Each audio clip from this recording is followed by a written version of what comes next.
देखो बहुत आसान मेथड से इसको हम लोग सॉल्व करेंगे।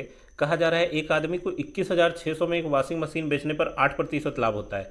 तो 20% लाभ के लिए इस मशीन को किस मूल्य पर बेचना चाहिए। तो देखो क्रैमूल अपने आप में हमेशा 100% होता है और 8% लाभ के लिए जरूर 108% हो जाना चाहिए विक्रयमूल्य, जो कि आपको दिया हुआ है 21,600 रुपये। तो 20% लाभ के लिए विक्रयमूल्य क्या हो जाना चाहिए भाई, 120%। 120% का मान निकालने के लिए 21,600 में इस 108 से पहले भाग देना होगा और 120 से गुना करना पड़ेगा। तो भाई 108 दुना 216 यहाँ साफ साफ नजर आ रहा है, और 120 में अगर 200 से गुना करेंगे तो आएगा 12 दुना 24 के पीछे 3 जीरो, मतलब आंसर हो गया ऑप्शन नंबर डी। देखो ये बेहतरीन सवाल आरआरबी ग्रुप डी में पूछा गया है।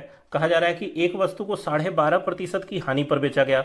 अगर 56 रुपये अधिक में बेचा जाता तो 22.5% का लाभ होता। तो इसका मतलब यह है कि दोनों विक्रय मूल्य का अंतर अगर हम लोग देखें तो 35% आ रहा है, और रुपए में इसका अंतर कितने का हो गया है, 56 रुपए का। तो पूछा क्या जा रहा है कि 25% लाभ प्राप्त करने के लिए उस वस्तु का विक्रय मूल्य क्या होता।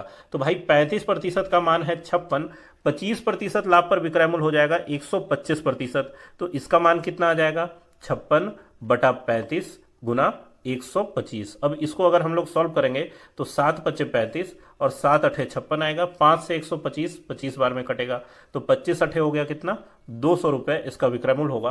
आंसर हो गया ऑप्शन नंबर डी।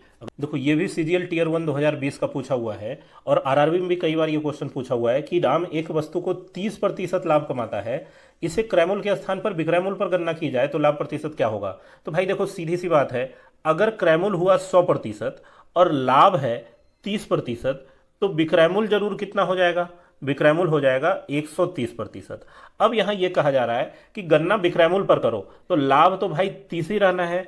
तो लाभ 30 गुना 100 और बटा में क्रय मूल्य नहीं, यहां विक्रय मूल्य रखने के लिए कहा जा रहा है। तो 130 को हम लोग नीचे रख देंगे, 0 से 0 कट गया, आ गया 300/13, और 13 से 300 में अगर भाग लगाएंगे तो 13 दूना 26, बाकी का 4 40, 13 तिया 39, 23 पॉइंट समथिंग आएगा, जो कि केवल ऑप्शन नंबर 3 में है। इस तरह का क्वेश्चन कई बार एसएससी और आरआरबी में पूछा गया है कि एक वस्तु को 425 रुपए में बेचने पर 15% हानि हो रही है, तो 5% लाभ के लिए कितने में बेचना चाहिए।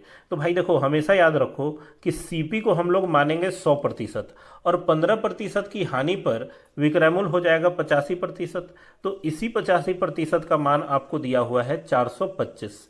तो भाई 1% का मान हो जाएगा 425 बटा में 85, और देखो इस 85 से 425 कट जाएगा, क्योंकि 8×5 = 40 और 5×5 = 25, पूरे 5 बार में कट जाएगा। और 5% लाभ पर विक्रय मूल्य कितना हो जाएगा, 105%। तो 105% का मान आ जाएगा 105 गुना 5, मतलब कि 525, जो कि ऑप्शन नंबर 4 में है।